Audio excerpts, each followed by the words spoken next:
के संत हैं गृहस्थ संत। महाराष्ट्र में तो बड़े महिम गृहस्थ, जो आश्चर्यजनक, जिनका त्याग वैराग्य अनुराग। वो अपने घर की सेवा के लिए, ठाकुर जी के लिए सब्जी लेने जा रहे थे। कुछ ऐसे रुपए होंगे, बड़ी मेहनत से कमाते थे। निर्माण कार्य, गृह निर्माण कार्य आदि में वो करके फिर उससे जो अर्थ मिलता था। देखा एक बहुत बड़े बड़े ऐसे केले रखे हुए थे। देखते ही मन में आया कि ये केले विठ्ठल भगवान को बहुत अच्छे लगेंगे। सब्जी नहीं ली, उसके केले ले लिए। मंदिर में अंदर प्रवेश का तो अधिकार था नहीं। दरवाजे पर खड़े हुए आवाज लगाई कि ये केले का भोग लगा दीजिए विठ्ठल भगवान को। भगवान की बड़ी विचित्र लीला होती है। कुछ पार्षदों ने, निजी सेवकों ने उनको धक्का मार करके बाहर किया। बोले तुम क्या समझते हो, 2-4 बार नाम ले लिया तो इतने बड़े भक्त हो जाओगे कि तुम्हारे हाथ का छुआ हुआ भगवान भोग पालेंगे।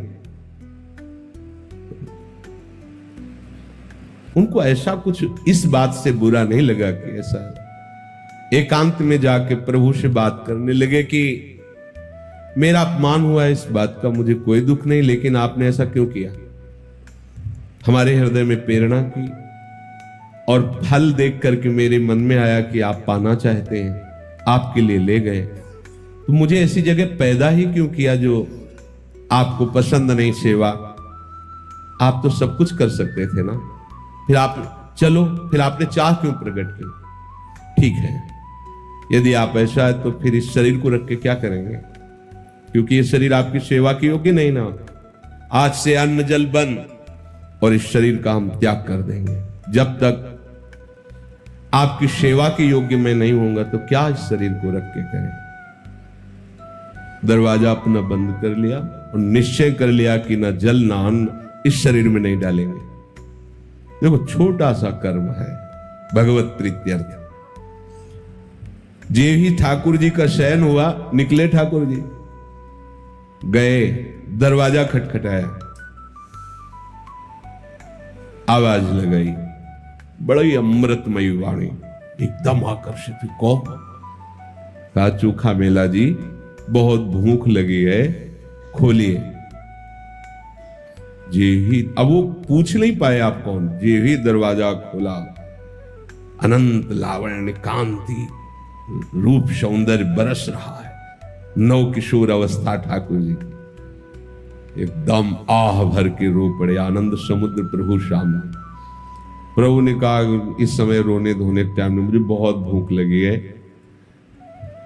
आसन जो भी जैसा था बिछा, विराज ना आसन तुम्हारी गोद में बैठे। प्रभु गोद, वो केला जो लाए थे ना, बोले हाँ प्रभु, तो अपमानित करके भगा दिए गए, तो ला के वैसे बोले लाओ लाओ, गोद में ऐसे केला पवा है, देख लो। प्रभु को ये थोड़ी है, प्रभु तो सबके हैं ना। प्रभु ने पाया, बोले आज जो स्वाद मिल रहा है वहां मंदिर में भोग लगता है ना, ऐसा स्वाद हमें नहीं मिलता। रुक्मिणी जी को भी पता लगे कि मेरे प्रेमी जनों के द्वारा दी हुई वस्तु में कितना स्वाद है, तो 2 केले दे दीजिए। मांग के 2 केले प्रभु उनसे लेते और सब केले पाए और बोले तुम आनंदित रहो, मैं उन्हीं का होता हूं जो मेरे लिए है। मैं किसी जाति, कुल, साधना, अवस्था, तपस्या इसका नहीं होता हूं, इसका फल होता है, लेकिन जो केवल मेरे लिए है मैं उनका होता हूं। रुक्मिणी जी को पवाया, आंगन में छिलके फेंक दिए। अंदर से दरवाजा बंद मंदिर का। अब जब सुबह दर्शनकालीन शास्त्रों भक्तों की भीड़ लगी, जय जयकार मच रहा है। सेवा करने वाले निजी पार्षद बाहर से ताला लगा के जाते थे, जब ताला खुला तो अंदर से खुला नहीं, बहुत परेशान।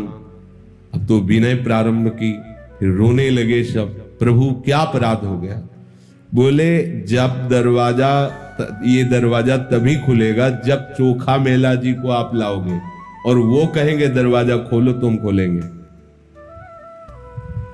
बोले प्रभु अभी जाते। बोले ऐसे नहीं, पालकी लेके जाओ। चोखा मेला जी को पालकी में बैठा के लाओ, अगर वो ना बैठे तो उनके पैर पकड़ना और कहना पालकी में बैठो। ये वही लोग हैं जिन्होंने धक्का दिया कि तुम्हारे हाथ का भगवान कैसे पाएंगे।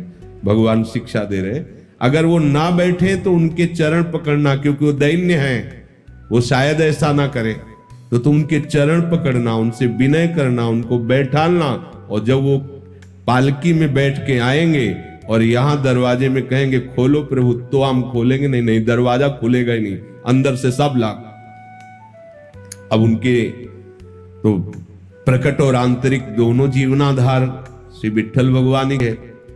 पालकी ली भागे भागे, आप सब आश्चर्यचकित हो रहे कि कल मंदिर के दरवाजे से जिन्हें धक्का दिया गया था, आज उन्हें पालकी में बैठाने वही पार्षद चोखा मेला जी तो साष्टांग लौट गए भगवान मैसियों के। कहा तो वो फिर चरण पकड़ रहे कि अब आप छुपिए मत, सब जान गए कि आप किस कोटि के महान भक्त। आप जबरदस्ती उनको पालकी में बैठाया, जय जयकार करते हुए लाए मंदिर में। जब आए तो आंसू बहाते चोखा मेला जी, प्रभु बस करो बस करो, अब तो खोल दो। तत्काल दरवाजे खुल गए। ये देखो, एक छोटी सी सेवा चमत्कार प्रकट कर दिया। यदि हम आठों पहर प्रभु के लिए, तो कैसा जीवन होगा, विचार करके देखो आप। अगर आपको यह वीडियो पसंद आई हो तो इस वीडियो को लाइक करें और मेरे चैनल को सब्सक्राइब करें। आगे आने वाले समय में ऐसी ही और भी वीडियोस में अपलोड करूंगा। अपना कीमती समय देने के लिए धन्यवाद।